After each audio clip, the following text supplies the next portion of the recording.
Olunaku lw'eggulo akakiiko k'eby'okulonda kakomekkereza okusunsula abagenda okuvuganya ku bubaka bwa palamenti.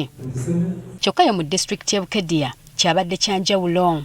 Abantu ababadde baagala okusunsulibwa nga bali ku ludda oluvuganya gavumenti bo tebakkiriziddwa wadde okuyingira mu kifo awasunsulibwa. Natudde wano kuba ssaawa 5.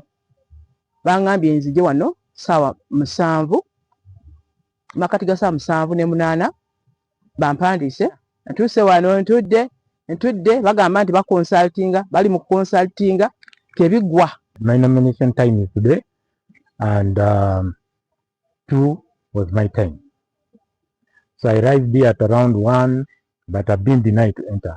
Ng'ovudde ku kwebuuza ku bantu ab'enjawulo kwe babadde babajuliza buli kaseera mbu babasabye n'ebibogerako okusobola okubakkiriza okuyingira. I gave them my national ID, they saw, and thereafter they said, okay, we shall consult and get back to you. Consultation has gone on and on and on. Twaze wano ku gate security yatugambye nti alina okufuna clearance okuva wa DPC omunominatinga candidates abalala ojabuzi ne bakuyita n'oyingira. Abamu babalagidde okugenda ewa Atwala poliisi mu kitundu kino bafune olukusa okuyingira, kyokka bwe balabe balemeddeko kwe kutandika okubatiisatiisa nga babalagira baveewo wadde nga yakulira poliisi e Bukedea ensonga zino n'okutuusa kati yaganye okuzinyigako. The security at the gate is saying I'm supposed to get permission from the DPC.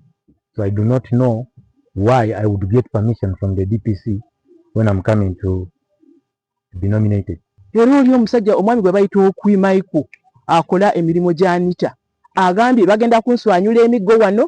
Njagala obulamu bwange abaana bange bato era nja kuvaawo mbaleke. Candidate owa woman member of parliament ne owa Bukedea county bo sina balaba kuva kumacha amasimu gaabwe tegaliiko, so tetumanyi oba wona gye bali safe oba waliwo ekintu ekyabatuuseeko. Kino bagamba kibalaganga disitulikiti yaabwe bwere y'enjawulo ku ndala okwetooloola eggwanga lyonna.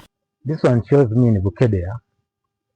Bukedea is so different from other districts because all the opposition candidates in different districts have been able to nominate. The tension which we have there in Bukedea is too much.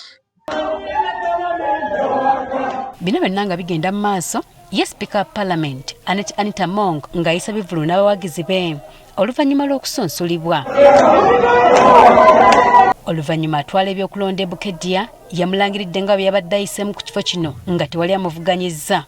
I declare the said elected and opposed candidate for Bukedea district, woman representative to parliament, as duly elected and opposed.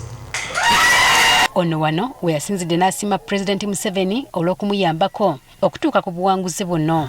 My chairman of the NRM party, that is His Excellency Yoweri Kaguta Museveni, for all the support that he has given me for me to be unopposed today. Era yasiimye n'abawagizi be olw'okumuwagira. My very gallant voters of Bukedea, thank you for the love that you've showed me.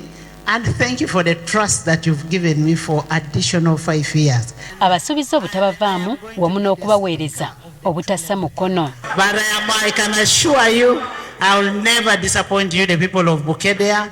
Home is home. Akakiiko k'ebyokulonda kataddewo ebbanga lya wiiki 2 eri abatamatidde na kusunsula okwakomekkerezeddwa olunaku lw'eggulo okwekubira enduulu ng'eddembe lino libaweebwa etteeka erifuga ebyokulonda. Jennifer Kabale agafeeyo ku Spark TV.